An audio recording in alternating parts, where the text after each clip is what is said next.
शुभांशु शुक्ला और axiom 4 crew की धरती पर वापसी में देरी क्यों?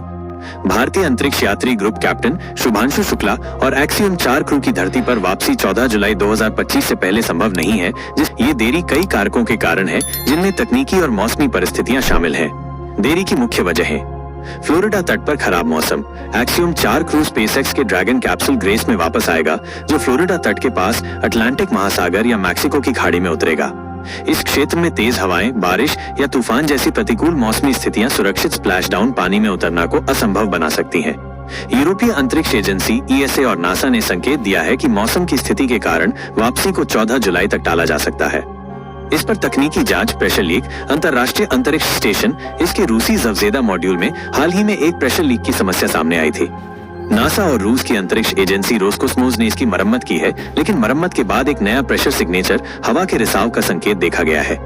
इसकी जांच के लिए नासा और रोसकोस्मोस को और समय चाहिए, जिससे एक्सियोम 4 की वापसी में देरी हुई है। ये जांच इसलिए महत्वपूर्ण है क्योंकि इस एक बंद वातावरण है और किसी भी नए क्रू को जोड़ने या मौजूदा क्रू को वापस लाने से पहले स्टेशन की सुरक्षा सुनिश्चित करनी होती है। स्पेसक्राफ्ट और लॉन्च विंडो। एक्सियोम 4 मिशन की लॉन्च प्रक्रिया में भी कई बार देरी हुई थी, जैसे फॉल्कन 9 रॉकेट में liquid oxygen leak, dragon capsule के इलेक्ट्रिकल हार्नेस में समस्या और मौसम की खराबी। वापसी के लिए भी ड्रैगन कैप्सूल की पूरी जांच जरूरी है ताकि क्रू सुरक्षित लौट सके। इसके अलावा इस और ड्रैगन कैप्सूल की कक्षा को समायोजित करने के लिए एक सटीक समय लॉन्च विंडो चाहिए। यदि मौसम या तकनीकी कारणों से ये समय चूक जाता है तो अगले उपयुक्त लॉन्च विंडो का इंतजार करना पड़ता है।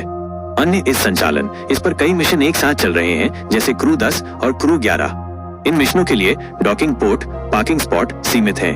एक्सियोम 4 का ड्रैगन कैप्सूल एक खास डॉकिंग पोर्ट पर है। यदि अन्य मिशनों के कारण शेड्यूल में बदलाव होता है तो वापसी में देरी हो सकती है। नासा ये सुनिश्चित करता है कि एक मिशन की वापसी और दूसरे की लॉन्चिंग के बीच कम से कम 48 घंटे का अंतर हो, ताकि स्प्लैशडाउन के बाद ड्रैगन कैप्सूल की जांच हो सके।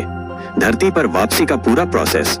एक्सियोम 4 क्रू की धरती पर वापसी एक जटिल प्रक्रिया है, जिसमें कई चरण शामिल हैं। 1. तैयारी और अनडॉकिंग। तैयारी।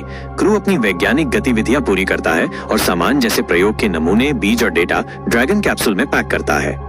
शुभांशु ने मेथी और मूंग के बीजों को फ्रीजर में रखा है, जो पृथ्वी पर विश्लेषण के लिए लाए जाएंगे। स्वास्थ्य जांच। वापसी से पहले क्रू की मेडिकल जांच होती है, ताकि ये सुनिश्चित हो कि वे री एंट्री के लिए फिट हैं। ESA की स्पेस मेडिसिन टीम शुभांशु और अन्य क्रू की निगरानी करेगी।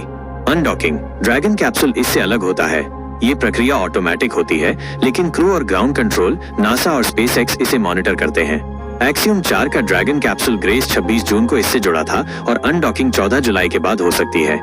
री एंट्री की यात्रा।